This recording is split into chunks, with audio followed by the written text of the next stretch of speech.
Good morning mga idol natin dyan na naghahanap po at nais bumili po ng bagong pick-up. Eto, tamang-tama mga idol, nandito ako ngayon sa Ford Libis. At may promo po tayo for the month of August. But since napatapos na po ang ating buwan, baka naman makahabol po tayo until first week of September. At sakto mga idol, tignan nyo, zero down. Sino sa inyo dyan ang naghahabol po ng zero down? Punta na kayo dito sa dealer. Hanapin nyo na kaagad ang aking ahente dito. Okay? At kung i-release nyo po under kay The Car Loan Expert, syempre, libre po ang inyong dashcam. Free din po ang installation kung sakaling pabili na po talaga kayo. Okay? Ito po ay ang 2024 Ford Ranger Wildtrak na 2.0 4x2 6-speed automatic. At ang price po natin ay nasa 1,614,000. And kung kayo ay naghahanap po ng mababang down payment at as much as zero down, syempre based on 15%, subject for bank approval, okay? Zero down nga po yan, okay? That includes comprehensive insurance, 3 years registration, shuttle mortgage, at in-house freebies po natin. Ang monthly po natin is 35,000. Payable in 5 years. Okay? At kung sakaling approve po kayo based on 20%, that's only 108,000 all in. While ang monthly po ninyo is 33,000. Payable in 5 years. Okay? So tara, ikutan natin itong unit na ito. Baka ito na talaga ang pick up na para sa inyo. Ayan, as you can see, wala po tayong spec up sa ating unit. Still, ito pa rin po yung dati po nating unit. Okay? Yung kanyang C-clamp na DRL, LED yung headlamps, LED yung ating fog lamps. Okay? Gulong po natin is 18-inch alloy wheels. Painted po ito. At ang gamit po natin is Goodyear na Wrangler. At yung harapan po natin ay naka-ventilated disc.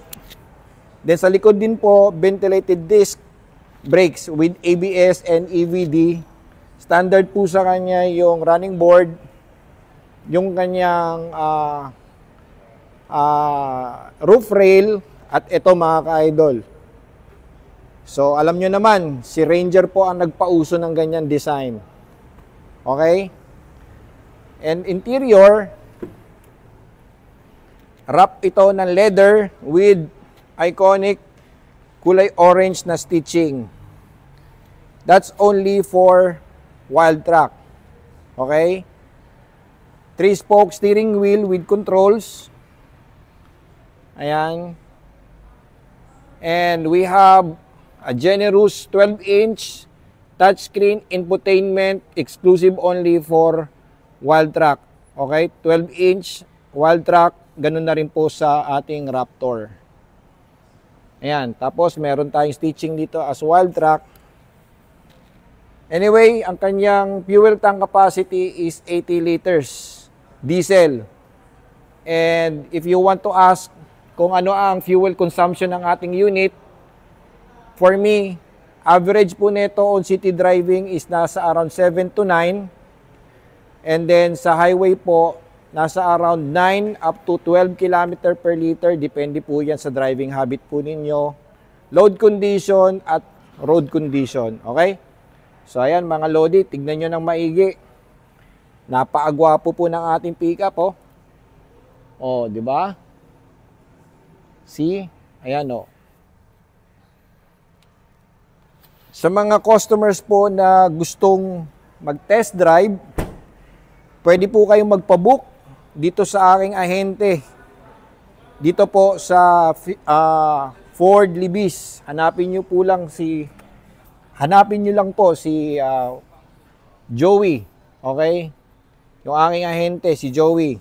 Kilala na po siya dito. Ayan. See?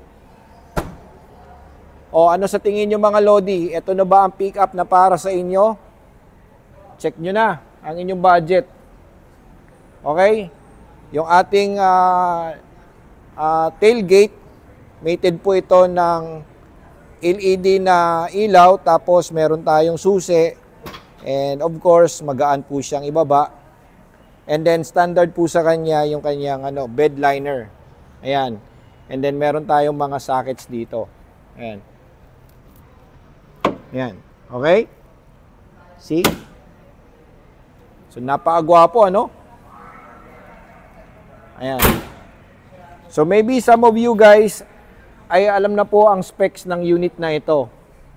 Para sa akin lang, konting recap lang para doon sa mga gusto pong bumili ng pick-up, especially wild truck, ano? Ayan. Meron tayong reverse camera, reverse sensor. Ito yung step seal natin dito, tapos meron pa ditong maliit na tawag nito, parang step board, okay? Ayan, see? Very spacious yan mga Lodi. Ayan oh. Very spacious para sa mga matatangkad na tao. Ayan. See? Oh. Komportable ito mga Lodi. Kung gusto nyo po ng pick-up na parang SUV po ang riding comfort, wild truck po ang kunin ninyo. Ayan. Napakagwapo. Anong masasabi nyo, Lodi? Oh. Meron pang lagayan dito ng cellphone. Oh, meron kayong lagayan ng inyong cup. Ano to? Ayan. See? Ang daming packets mga Lodi, ah. Oh.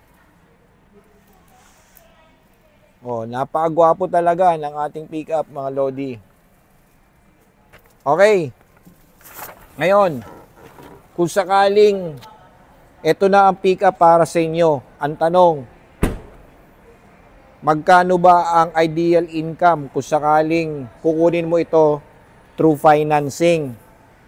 Depende po yan sa inyo. Kung kayo po ay employed, may negosyo, OFW, depende po sa inyong monthly income. Pero para sa akin, ang pinaka-ideal income to have this pick-up for as minimum as 150 po pwede na.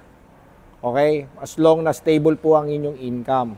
Kung negosyante po kayo, siguro mga 200 to 250 po pwede na rin. OFW, depende. Pero dapat meron po kayong co-borrower para sure naman bibigyan po kayo ng approval ng bangko. At make sure na kayo po ay depositor ng bangko at may maganda po kayong credit history. At wala po kayong history ng credit card or anything na kayo ay na-past due, nakatakan ng sasakyan. Yan. Pasok po kayo dito. Okay? At yung approval na yon ay applicable din po yan sa ibang brand. Like Toyota, Mitsubishi. Ayan. Okay?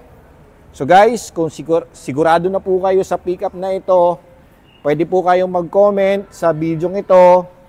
Pwede nyo po akong i-follow sa aking Facebook page kay The Car Loan Expert. Okay?